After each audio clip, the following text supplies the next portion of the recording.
the magic that happens when art is brought in is it creates shared experience. I'm worth it anyway. God calls me worth it anyway. My art is worth it anyway.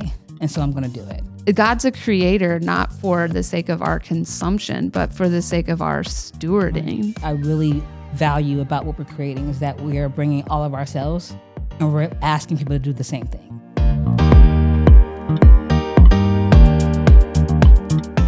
All right, Nat, I want to start the heart of it. Where did the idea for the collective come from for you? So I would say that it's been a shared vision and an unfolding. It wasn't like a boom idea that was like my vision necessarily.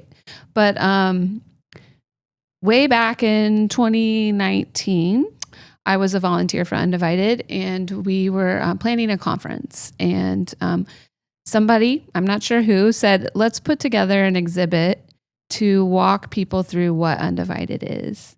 And when I heard the word exhibit, I thought art. So I thought, well, let's bring in art that's representative of each of the weeks of the experience. So each week at the time had an R word associated with it. So I reached out to some of my artist friends and curated an exhibit that walked people through what Undivided was about. And it was so neat on the evening of it was like the pre-conference evening, watching people walk through it and dialogue based on the art. And so I didn't imagine anything beyond that. It was just the solve for the moment. But then when we decided to update the content, a gentleman by the name of David Chimisuro, who's a creative, a filmmaker, comedian, he helped do the creative direction. And so he was the first to really bring art into the cohort experience itself. And it was really exciting to see the power that art brought into this race conversation. I say that it's the magic that happens when art is brought in is it creates shared experience. So if we have a different lived experience, but we experience art together, now we have something that's shared that we can dialogue about first. It helps grease the wheel of this uncomfortable conversation that race can be. And so it's been really neat to see that. And so it just has kind of unfolded. And we've seen the way that that art adds value to the conversation. But then I also really have a heart for seeing what it does for the artists to be invited into this. Sometimes there's a lot of artists that are activists already that are engaged in the work of justice. And in some ways, I see that their art is preaching to the choir in a way. And it's like, oh, they should probably go preach to the church choir with their art. That's who needs to see it and experience it. And so what it has done in our experiences is it's brought art in front of people that wouldn't have sought it out, who wouldn't have pursued it, might not be exposed to the narrative that it brings to the front for them. And it just has a real, it creates the opportunity for art to have its power in different audiences. So I really enjoy that part of being able to connect artists into our work. And also, I think there are a lot of artists that could use some of the hope and joy that comes in Undivided poured back into them. And so I think there's this reciprocity that happens in the way that we engage art at Undivided. So it's unfolded, and it's just kind of like, okay, God, what next? Like, what do we do with this? We've now got this community of artists that we've been working with. How do we continue to cultivate and really meet the needs of that community and keep our hope up, keep our joy up, and do this together? So I would also say, like, part of it has been the unfolding of you.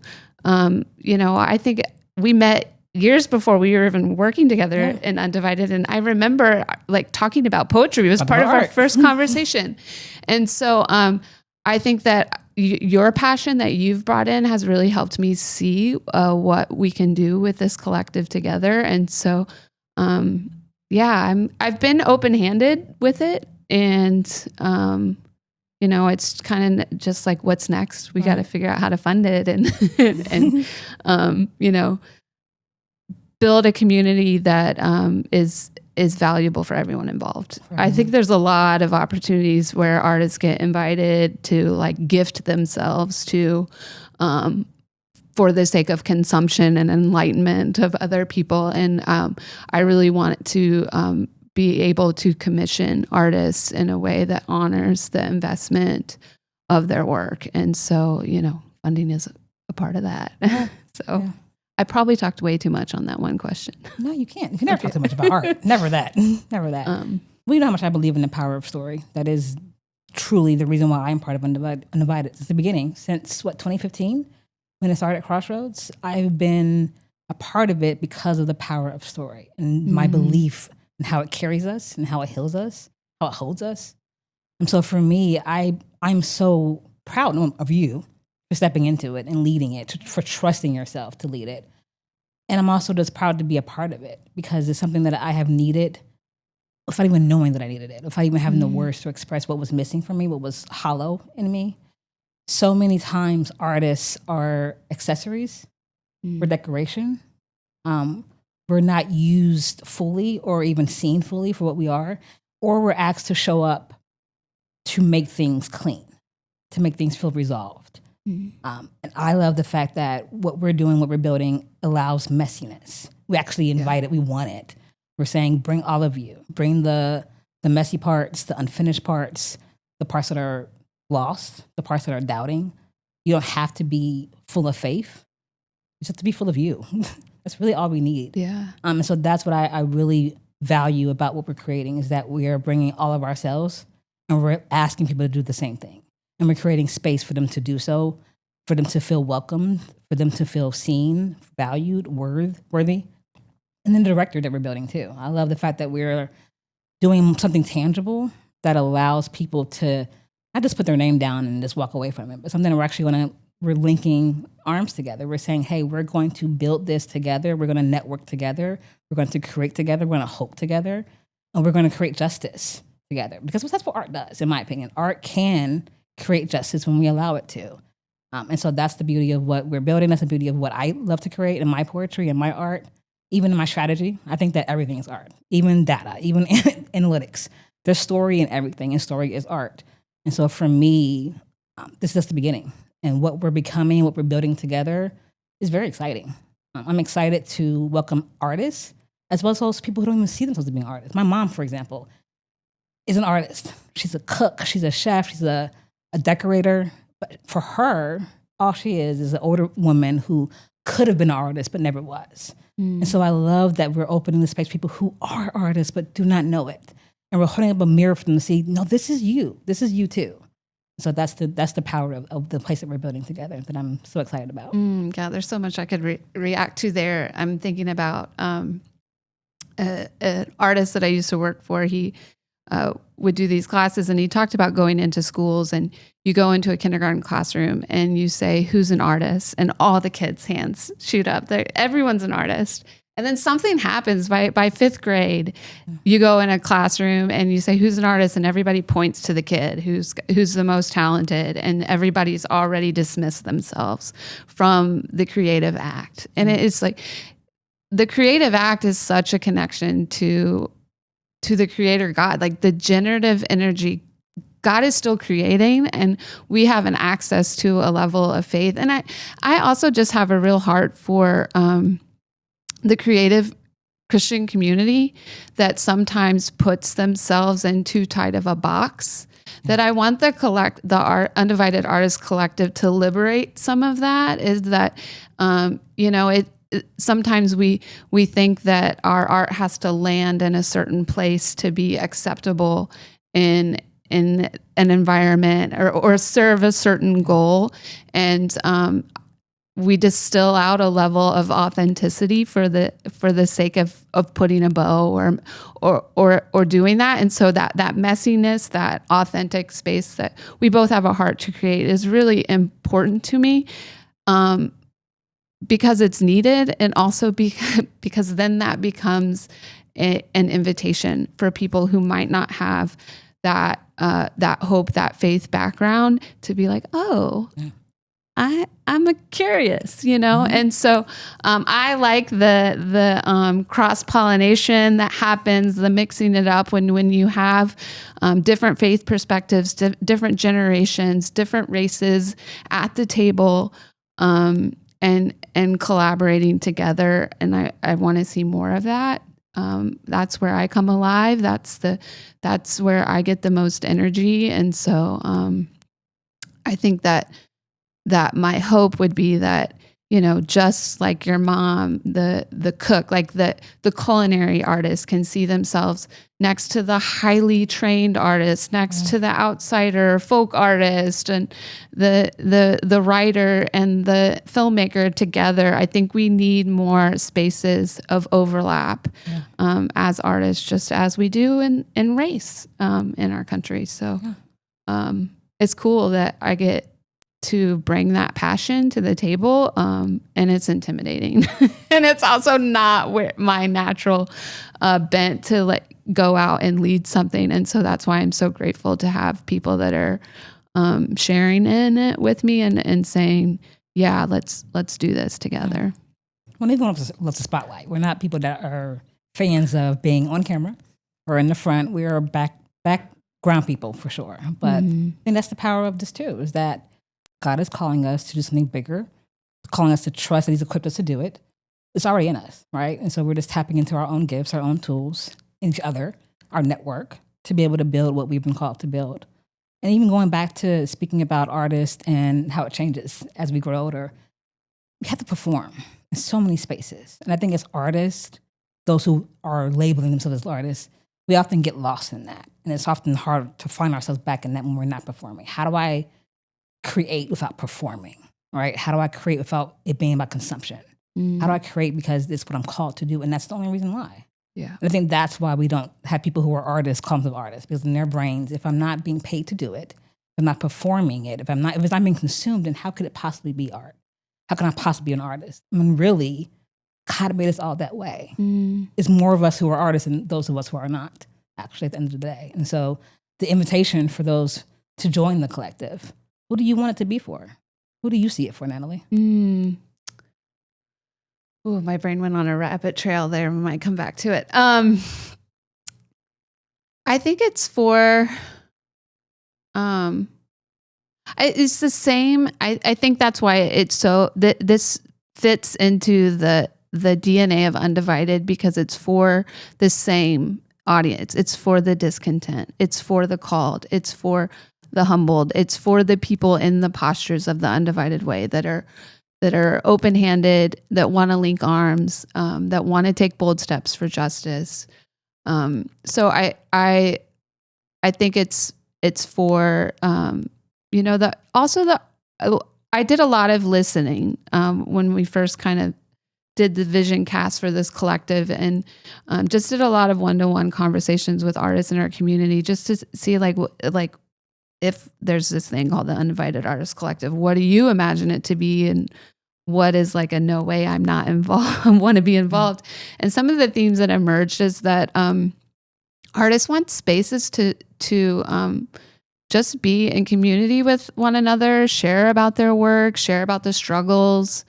They really want opportunity, which means commissions and funding. And so I think it's for people that are really clear that they want to use their gifts and talents for the sake of justice, but just don't see how to do it in a way that is honoring of their capacity and their needs. So I want to build something that can meet that.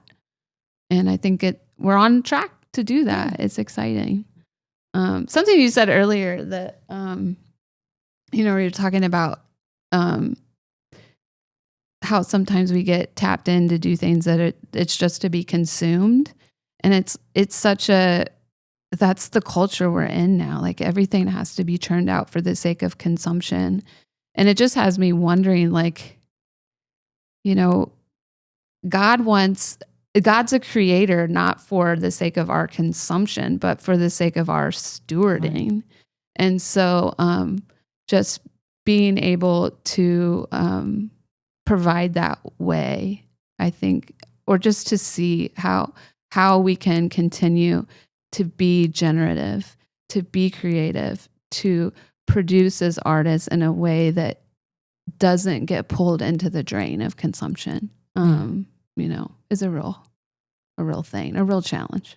Yeah, because to create space for reckoning and healing and all the in between, the messy parts in between of that. Yeah, yeah, easy to get lost as an artist, as a activist, as just a person who's struggling in this day and age of who am I really, and what can I do with what I'm equipped to do, with what I have, with my gifts. So something that I see happen in art is, you know, there's this prophetic edge that artists push against that help us to see things, help us to understand, put it in a language that's outside of the box, or that we weren't even speaking before, that I think is really important to engage with this work that we're doing around racial healing and justice. But often artists don't see that in themselves. So I think there's a level of when we're in community with each other, we can call each other up into that and call it out. You know, so I think imposter syndrome is something a lot of people deal with. I deal with it. And I think that we all need people to hold mirrors for us and to show us that. I would say that in holding the mirror, I think that's what art does too. Is that I think so many of us are leaders that we just don't. We're in a society that everything is labeled, right? Everything's titled, and so if we can't put a clean label or title on it, we don't know what to call it. And so a lot of us are leading in our art form, but we don't call ourselves leaders because we don't have a title of that. And I think that that's the missing piece, is not necessarily that we need to call each other up. That's always important, always. But calling ourselves up and reflecting on what we have within ourselves, what has already been put in us, what has already been developed in us. You don't get to create and not observe, right? You have to be observant. You have to be able to see what's around you. You have to be aware, to take things in. And you have to be able to reflect on those things. Those are all things that good leaders do, right? That's what all good things that a person who's truly looking to empower and envision others does that thing. So I think that as artists, we are already leaders. We're already leading very well. We just need to believe that we are, and we need to be able to see outside of the realm of what leadership, what the society considers leadership to be. We're not necessarily corporate leaders. No, we're not necessarily business leaders, but art and the art forms that we are creating in, we are leading. We are leading people's visions. We are leading people's breakthroughs. We're leading people's healing. That is leadership. We're already doing the work. I love that. I really have this like deeply rooted desire to buck this concept of like that a true leader duplicates themselves and other people, and which there's a place for that. That's not wrong, but there's also a style of leadership that cultivates and it's not about regenerating me, but encouraging and empowering and generating in others. And so you know, that's something that the diversity of leadership styles needs to be stretched when it comes to the work of justice, I believe. There's not just one way to be an activist. It's not just for the extroverted or the articulate, or, you know, that there's lots of different ways to do this and not sacrifice our sensitivity I think as artists in this work, I mean, it's hard to be the feelers. And there's a real emotional toll to that. But we were created to be the feelers for a reason. Like, nature hasn't weeded us out. We're needed in the fabric of humanity. And I think the sensitivity that artists have needs to be valued in our culture and also the work of activism. So, yeah. You spoke about imposter syndrome, which is way too close to me for my comfort. But as you know, I think a lot of artists can relate to that. And I think that even speaks to leadership as well. I think that can make us stagnant in our leadership. We can get stuck.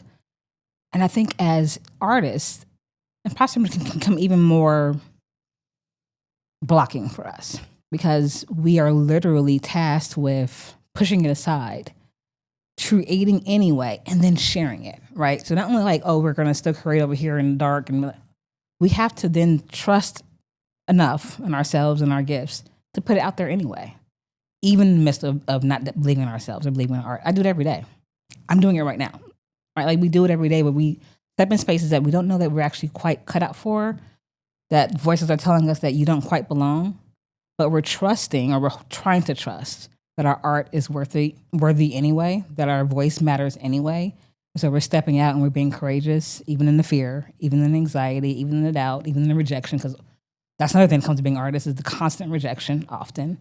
And we're still saying, you know what, but I'm worth it anyway. God calls me worth it anyway. My art is worth it anyway. And so I'm going to do it. And that is leadership. Yeah. It's a revolutionary act when you're saying this is valuable.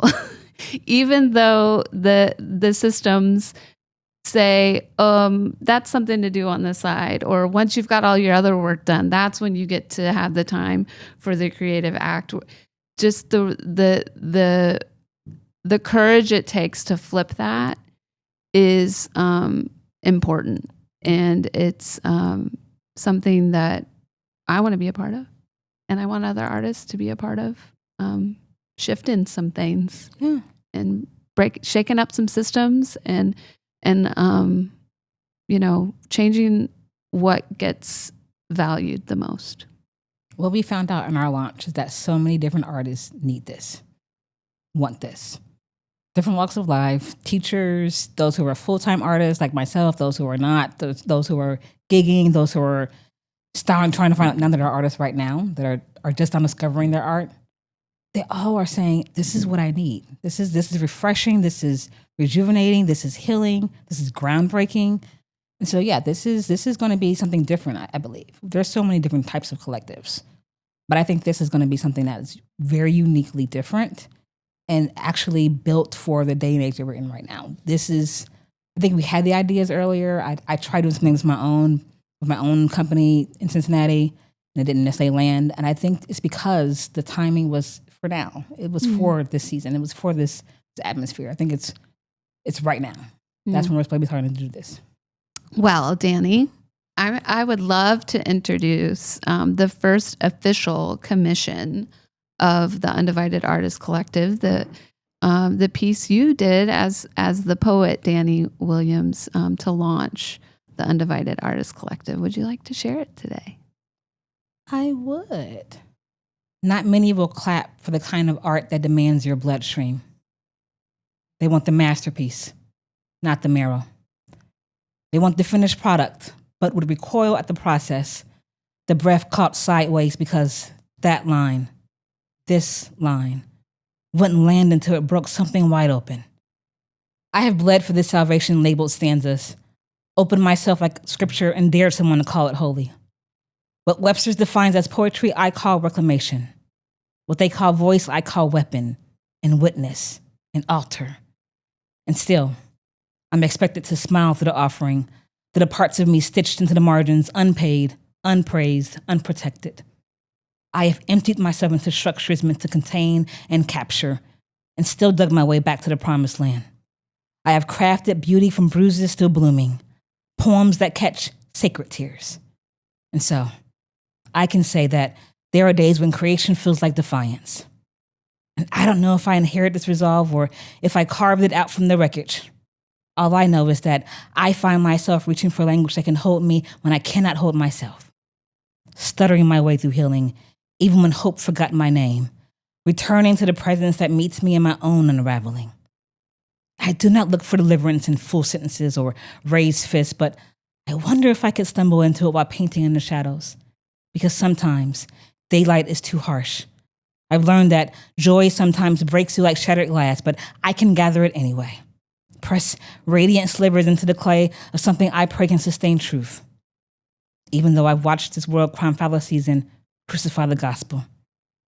There is an anointing that lives in the hands of those who create anyway, who have walked through grief so layered it grew its own body, carried secrets and fresh heartache, and still they mold grief into a new form. Let the ache that follows joy interrupt the morning, just long enough to remember the sun again. This is not career, content, or consumption. This is an ode and a new covenant, a hallowed calling I keep answering with pen and what's left of my spine. Courage? If that's what it is to be called, then know that it limps. Know it shakes and trembles. Know it will seem like it has buried more than it has built. It lives in the gallery and the graveyard, an exhibit and an erasure. On canvases still wet with the echo of loss and regret. Moving through more than one lens, exposure that takes more than it gives. It floods the hush of hospital rooms where machines whisper what miracles still shout. It shows its face in courtrooms and kitchens and custody agreements and casseroles made for one. I've seen it in the haunts of parenting, with one hand on peace and the other on panic, trying to hold your children and your sanity together. It walks with the ones whose skin has been treated like a warning, and yet they dare to exist in full color, to take up space, untethered, unchained. It is in the memories we visit and the ones we finally let go of. I do not write because I am healed. I write because some wounds don't stand a chance until they are named, until they are unpeeled and pinned under my reckoning. Bearable, but now bared. Allowed to weep because God knows I've seen things I cannot pray anyway. It sang in the baptism of this body that was once afraid to believe again, hands raised, tongue loose to testify, in a sanctuary that once taught me shame. It's in the walk away, to stay anyway, sketching resurrection through tremors, which is why I can return to my pages with hands not always fully steady, but open and willing, because God still does miracles. Art still is miracle. I still am miracle. Right here, these almost silenced lines. This is what I know.